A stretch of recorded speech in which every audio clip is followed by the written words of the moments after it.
સહજાનંદ સ્વામી મહારાજની જય. હરિપ્રસાદ સ્વામી મહારાજની જય. આત્મીય સમાજની જય જય જય. દાસના દાસ થવાની જય જય જય.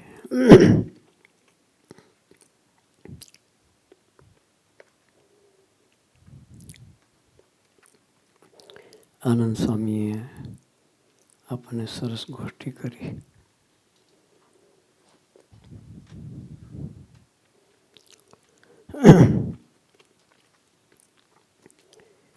અર્જુન કૃષ્ણની વાત કરી.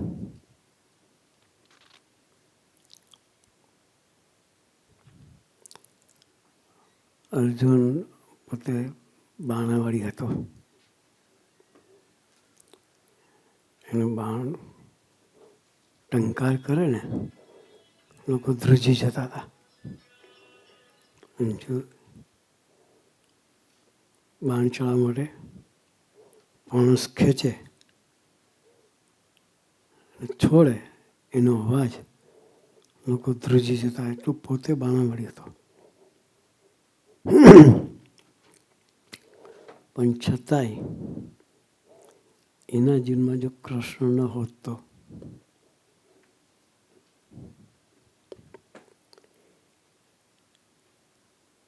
એ યુદ્ધ જીતી ના શકત.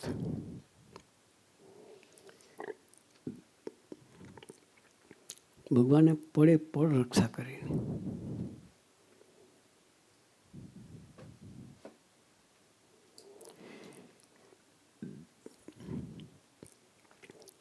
જ્યારે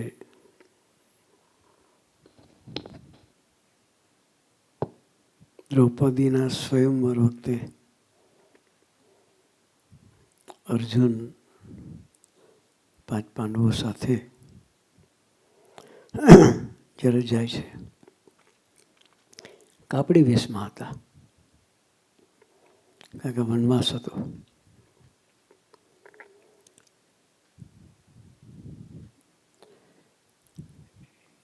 ગયા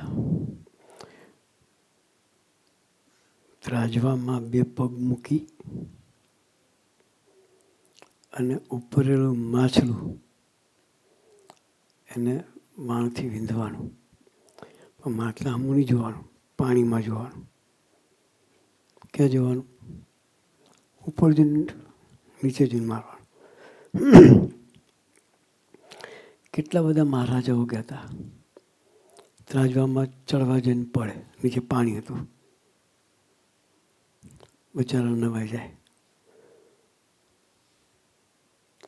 બધાની હાસી મસ્કરી કરે. પડે તો થાય ને, બધાની વચ્ચે પડે તો. કેટલા બધા રાજા મહારાજો પડ્યા. પછી દ્રૌપદીનો સંકલ્પ ઉઠ્યો કે મારા માટે કોઈ પાત્ર જ નથી ધરતી પર, બધાને પડતા જોઈએ. એટલે છેલ્લે અર્જુન ઊભા થાય છે. બધાને થાય કે આટલા મોટા રાજવીઓ છે, એ નથી ધ્યેય સિદ્ધ કરી શક્યા, તો આ કાપડી વેશમાં રહેલો એ શું ને પાર્સલ બધા એ ચડતા હતા ને બધા મસ્કરી ચાલુ કરી. ટેકનિકથી એના એક સાથે બંને પગ બંને ત્રાજવા મૂક્યા. એટલે બધા એકવાર વિચારમાં જતા રહ્યા.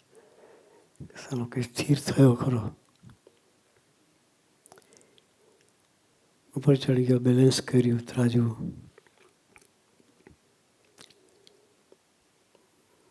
નિશાન કરવા જાય, નીચે જુએ, પાણીમાં મોજા આવતા. પવન લાગે તો પાણી સ્થિર ના રહે. એને વિચાર કર્યો કે માટલું જોવું કઈ રીતે પાણીમાં. નાની કાંકરી બી નાખી હોય તો વેવ્સ આવે પાણીમાં. એટલે એને કહ્યું આ પાણી સ્થિર નહીં થાય તો માટલી કઈ રીતે વીંધીશ.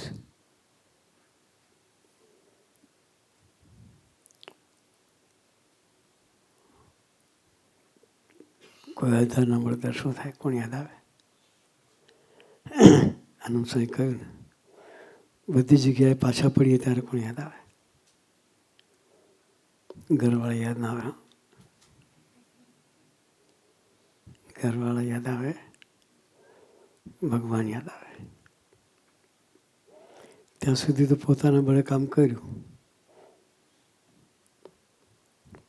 પાણી સ્થિર નહોતું એટલે પ્રાર્થના કરી, પ્રભુ આ મારું કામ નથી. જેમાં મારે માછલી જોવાની છે એ પાણી સ્થિર નહીં તો. ત્યારે ભગવાનને પ્રાર્થના ડૂટીમાંથી થઈ, ક્યાંથી થઈ? પ્રાર્થના કરી અને ભગવાને પાણી સ્થિર કર્યું. જેવું પાણી સ્થિર થયું એટલે સીધું જ નિશાન લીધું અને માછલી બાંધી નાખી. ત્યાં ભગવાન ના હોત તો. ઘણા કે અહીં બધા માને કે ભગવાનની શું જરૂર છે? જ્યાંથી આપણાથી જે કામ ના થાય ને તે પછી એનો આશરો લેવો પડે. આશરો લીધો, પાણી સ્થિર થયું ને નિશાન પાડ્યું. એમ પડે પડે પડે પડે ભગવાને અર્જુનની રક્ષા કરી. સ્વામીજી કહેતા કે આપણે બધા અર્જુન છીએ. કોણ છીએ? અર્જુન. અર્જુન એટલે હોળી અને દિવાળી એની બેની વચ્ચે રમતું પાત્ર એટલે અર્જુન. ક્યારેક ભરતી આવે ને ક્યારેક ઊંટ આવે. સંસારમાં બે વસ્તુ આવે. એ વખતે મનને સ્થિર કરવું પડે. આપણા હાથની વાત નથી.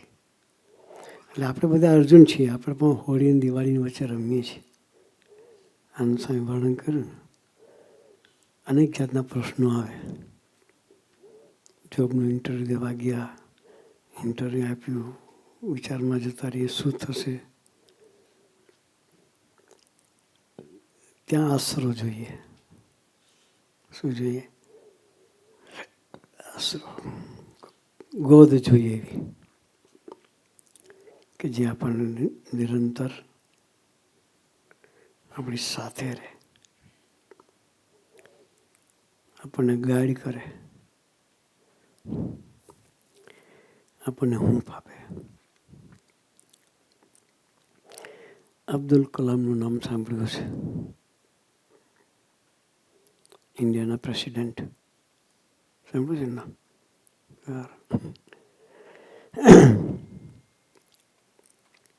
આપણી જેમ સ્ટુડન્ટ લાઈફમાં હતા.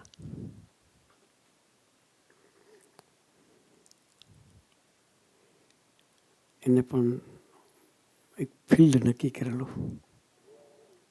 આ ફિલ્ડમાં, આ યુનિવર્સિટીમાં મારે જોબ લેવી, આપણે એડમિશન લેવું છે, ફર્ધર સ્ટડી.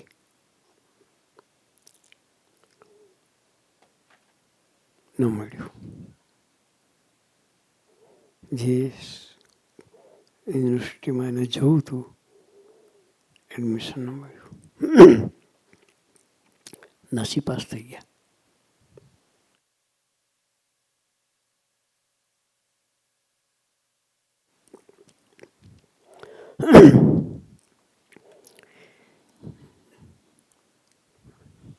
બીજી જગ્યાએ એડમિશન મળતું હતું પણ એ ફીલ નહોતું. એને નક્કી કર્યું લેવું તો નહીં જ લઉં. પછી નાસીપાસ થઈ ગયા. પછી નક્કી કર્યું કે જીવનનો અંત લાવી દઈએ. એને પોતાની જીવનગાથામાં લખ્યું છે, જીવનનો અંત લાવી દઈએ. પછી હરિદ્વાર ગયા છે. વિચાર કર્યું કે પવિત્ર નદી, ગંગા પવિત્ર નદી છે, એમાં જ આપણે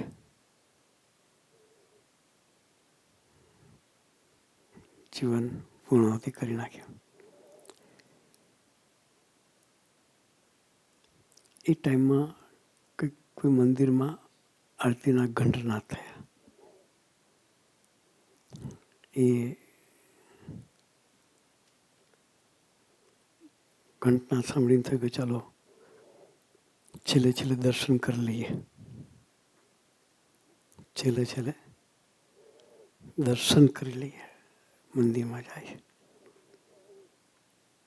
મંદિરના સંત તે બેઠા હતા ને જોયા, પાસે બોલાયા.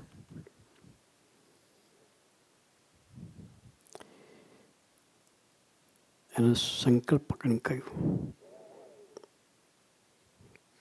કે ભગવાને જીવન આપ્યું છે એનો અંત લાવવા માટે નહીં.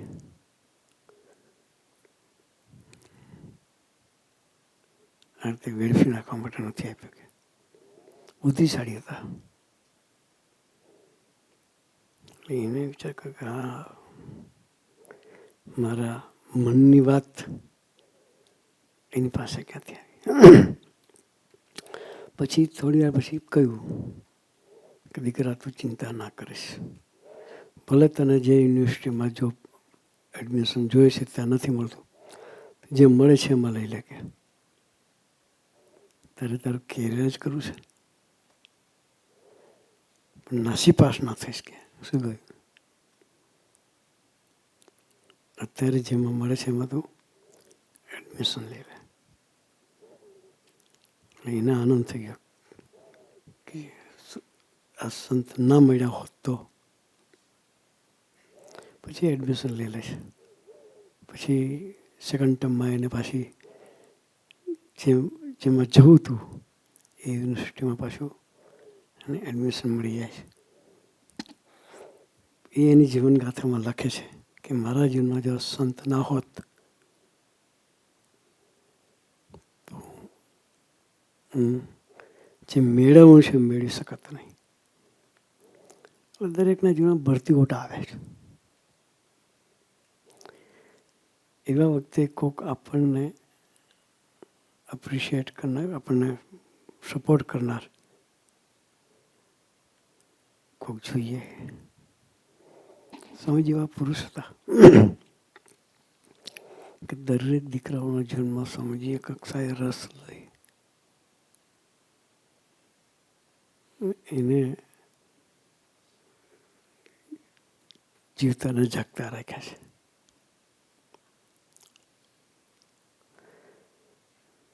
સ્વામી વાત કરી નિર્ભયતા, નિશ્ચિંતતા, શુભ વિચાર બજારમાં મળતા નથી. એની કોઈ મેડિસિન પણ બહાર પડી નથી. ડૉક્ટર છે, દવા હોય કહેજો, આ બધાને આપીએ. હા, ડૉક્ટર સાહેબ બેઠા છે.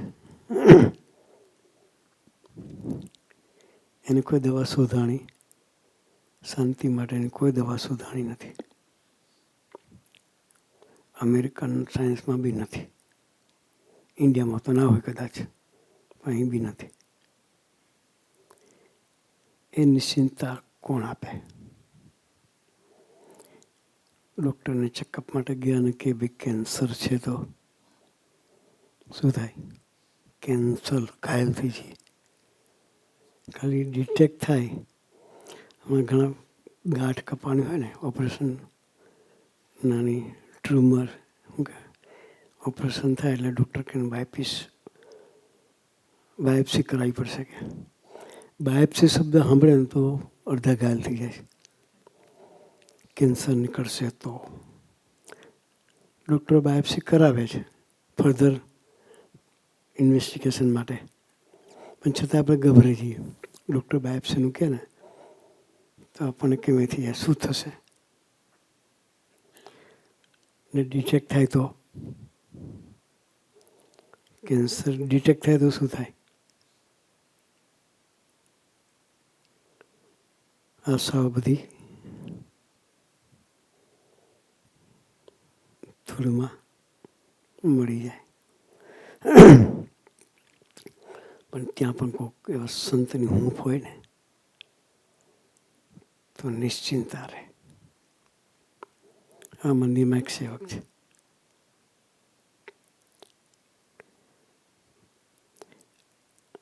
મંદિરમાં હું સાધક તરીકે જીવનારની વાત કરું છું. એને કેન્સર ડિટેક્ટ થયું. ઓપરેશન કરાવવાનું નક્કી કર્યું.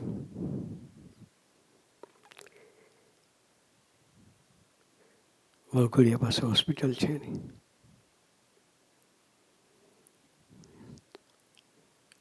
ત્યાં એડમિટ કર્યા. જે જગ્યાએ ઓપરેશન કરાવવું હોય ત્યાં એ જગ્યા થોડું ક્લીન કરે, શેવિંગ કરે, વાળ બાર કાઢી નાખે. એટલે છોકરો દાખલ કરે, એની સાથે બીજો એક દીકરો સેવામાં હતો કે જરૂરિયાત પડે ટ્રીટમેન્ટ વખતે. એટલે બંને છોકરા ત્યાં રૂમમાં હતા અને એમ શેવિંગ માટે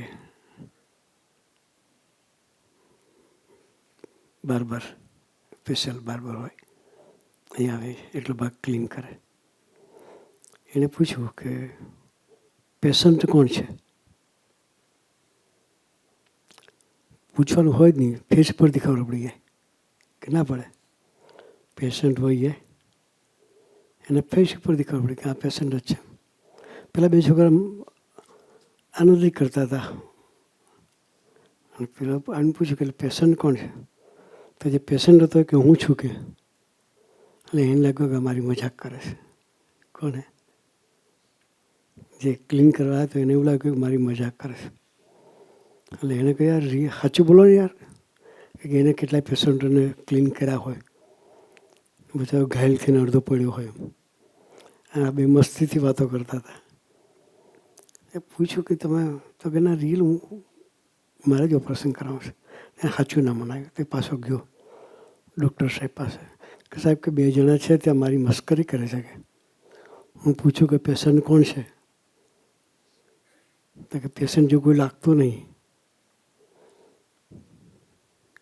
તો કે શું કહે છે? તો કે એવું કહે છે એક છોકરો કે હું પેશન્ટ, તો કે એ જ પેશન્ટ છે, તું એનું ક્લીન કરી નાખે, ચિંતા ના કરીશ. તો કે આટલો બધો આનંદ કરતા છોકરા પેશન્ટ? તો કે એ આખું જુદું છે એમનું. કે ડૉક્ટરે શું કહ્યું કે એમનું આખું જુદું છે, એને ટેન્શન નથી કેન્સરનું. પણ એ મસ્તી ક્યાંથી આવે? એ મસ્તી આવે ક્યાંથી? ત્યાં આશરો જોઈએ. શું જોઈએ? જેને જેનો આશરો એને એની લાજ. ભગવાનને આશરે બેઠો હતો એટલે એની મસ્તી હતી કે કદાચ ધામમાં જઈશું તો એની ગોદમાં છે, રહ્યા તોય એની ગોદમાં છે. એટલે પેટું પાણી ન હલે. એવો આશરો બળવાન જોઈએ. આપણે સ્વામીજીએ ગ્રહણ કર્યા છે. એ દીકરાને સ્વામીજી ગ્રહણ કરેલો, આપણને પણ સ્વામીજી ગ્રહણ કર્યા છે. એ આશરાનો વિચાર કરીને જીવવાનું. બસ કોણ મળ્યા છે? બસ મારી ચિંતા કરનાર પુરુષ મને મળ્યો છે તો મારે ખોટી ચિંતા કરીને શું કામ? ઘણા દીકરાઓ મળે, ઓવર થિંકિંગ કરીને ટેન્શન મારે. પછી અમે એને કહીએ કે તું વિચાર કરશે તો વિચાર કરીને તું એમાંથી બહાર નીકળી શકવાનો છું. તારું ટેન્શન ક્લિયર થશે, સોલ્યુશન આવશે. નથી આવવાનું. આપણાથી આપણું સોલ્યુશન આવવાનું. નરસિંહ મહેતા કહેતા હતા. નરસિંહ મહેતા એક પદ કીર્તન કડી છે.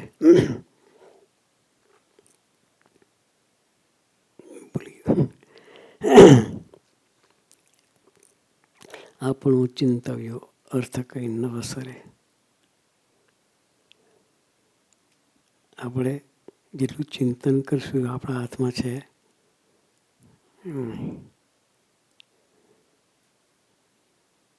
તો પછી ખોટો ચિંતા વિચાર શું કામ કરવાનો?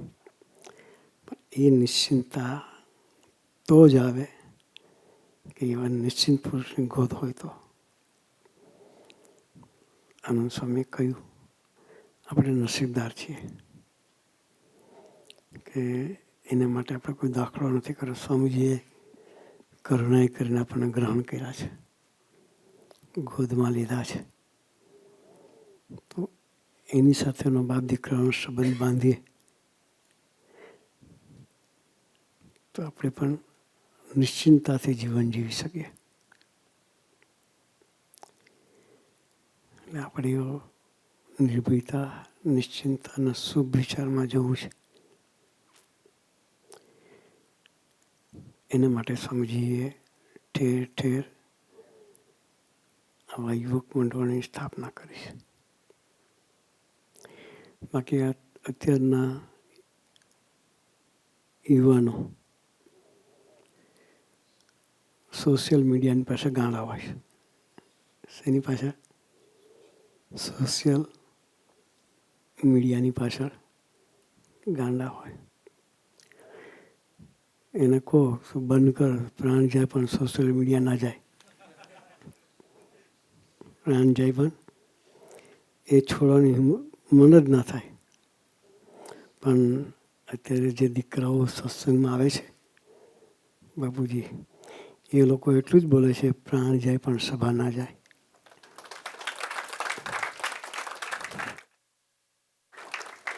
એ પરિવર્તન ક્યાં થાય? આ નાનું છોકરું છે, ફોન રમવા આપો, લઈ લેજો, શું થાય તમે જોજો પછી. નાના છોકરા હાથમાં ફોન હોય, લઈ લેજો, પછી શું થાય તમને અનુભવ કરાવશે. પણ એ જ છોકરાઓ અત્યારે એનાથી દૂર રહેવા માટે સંકલ્પ કરે છે. અમે મુંબઈમાં સભા કરવા ગયેલા. ભક્તિ સાહેબ મુંબઈના સત્સંગની કાળજી રાખે છે. 10,000 દીકરાઓ સત્સંગ કરે છે બાપુજી. ગયેલા દરેક પરમ આપણી સભા ચાલે છે. 60 જેટલી સભા ચાલે મુંબઈમાં. મારી સભા હતી એટલે બોમ્બે ગયેલા. છોકરાઓએ કોઈ દિવસ એના મા બાપ આગળ ખુલ્લી વાત ના કરે. પોતાના દિલની વાત મા બાપને ન કરતા હોય, છતાં સંતો આગળ ખુલ્લી વાત કરે. સંતો આગળ ખુલ્લી વાત બધી જ કરે. એટલે છોકરો અમે ગયેલા એટલે ઠાકોરજી લઈને ચાલીએ અમે. છોકરો કાર્પેટ બનાવેલી અને કાર્પેટમાં ફૂલ હોય કે કંઈક ડિઝાઇન કંઈક કર્યું કે પછી કપડું પાથર્યું કંઈક કરે. પણ આ છોકરાઓએ સોશિયલ મીડિયાના જેટલા આઇકોન્સ છે બધા આઇકોન્સ ગોઠવેલા પ્રિન્ટ કાઢીને. પછી પૂછું આ શું છે? કે ધીસ ઇઝ ધ હર્ડલ્સ. શું કે અમારા જીવનના હર્ડલ્સ છે કે એ અમને હર્ડલ ન નડે એટલા માટે તમે ઠાકોરજી સાથે આની પરથી પસાર થાવ તો એ હર્ડલ્સ અમારા માટે હર્ડલ્સ ન રહે. આજના યુગના છોકરાઓ પ્રાર્થના કરે નેક્સ્ટ ટુ ઇમ્પોસિબલ કે બાપુજી. છોકરાઓ જીવન જીવે છે ત્યારે સભા રેગ્યુલર કરે છે. મૂવી સરખું જોતા નથી. એવા સરસ પવિત્ર દીકરાઓનો સમાજ સ્વામીજી ઊભો કર્યો છે. એક જગ્યાએ વોકિંગ કરવાનું, આજે વોકિંગ કરવાનું કરો એ તમારે એક હોબી છે. વોકિંગ કરવા નીકળીએ. 250-300 દીકરાઓ સરાઉન્ડિંગ બેસી ગયેલા બોમ્બેમાં. એના દરેકના હાથમાં બલૂન એટલે ફુગા કે ને ફુગા હતા હાથમાં. દરેકે ફુગા પર એક એક વસ્તુ લખેલી. કોઈ લખ્યું આળસ, કોઈ લખ્યું ઊંઘ, કોઈ લખ્યું મને ખાવાની વૃત્તિ છે, કોઈ લખ્યું મારે વ્યસન છે, કોઈ લખ્યું મારે દરેક પોતાનું જે હોય લાગે. 2-3 દીકરા તો લખ્યું અમને બહેનો સાથે પ્રેમ કરવાનો વિચારો આવે છે. આવી વાત છોકરાઓ લખે. પછી બેઠા હતા લઈને વોક કરવા નીકળ્યો. મારા હાથમાં એક નીડલ આપી, સોય. પછી મને કહ્યું કે આ બધા દીકરાઓ પોતાના જીવનમાં જે હર્ડલ્સ છે એ લખીને બેઠા છે કે. શું કહ્યું? કોઈ કે મને ઈર્ષા નડે, કોઈ કે મને હઠ નડે છે, કોઈ કે મને ક્રોધ નડે છે. આ બધી વસ્તુ લખીને બેઠેલા છોકરાઓ. એ કે તમે દરેકના ફુગા પર પંચ કરો કે. તે 200 ફુગા પર પંચ કરાવડાય. કેટલા? 200 ફુગા પર પંચ કરાવડાયું. એ છોકરાની ગરજ કેવી. આ કળિયુગના દીકરાઓ કોઈ કબૂલ જ ના કરે કે હું આવો છું એમ. એ છોકરાઓ જે કબૂલ કરે છે એ સંસ્કારો આવ્યા ક્યાંથી? આ સંતોના સંગે કરીને. તો આપણે એવા નસીબદાર છીએ. કાંઈ સરસ સંતોની ગોત છે. કાર્યકર્તા સરસ છે. આપણે અહીંયા શાર્દુલભાઈ બધા આવે છે. એની સાથે દોસ્તી કરીએ આપણે. આપણા જીવનમાં હર્ડર્સ હોય જ, ના હોય એવું નહીં, પણ એને આપણે ઓવરકમ કરવું છે. એ ઓવરકમ કરવા માટે આ સત્સંગ અને ભક્તિ એ આપણા જીવનમાં સહાય કરવું છે. તો આપણે એ વસ્તુમાંથી બહાર નીકળી અને આપણા જીવનના ધ્યેયને ક્લિયર કરવું છે. એક દીકરો આજે મળવા આવ્યો હતો કે સ્વામીજી ધ્યેયની સ્પષ્ટતા નથી થતી, મારે શું કરવું એમ. વાંધો નથી, સરસ ખુલ્લી વાત કરી, આનંદ થયો. ગ્રુપમાં જોડાયેલો રહેજે, તારું ધ્યેય ક્લિયર થઈ જશે.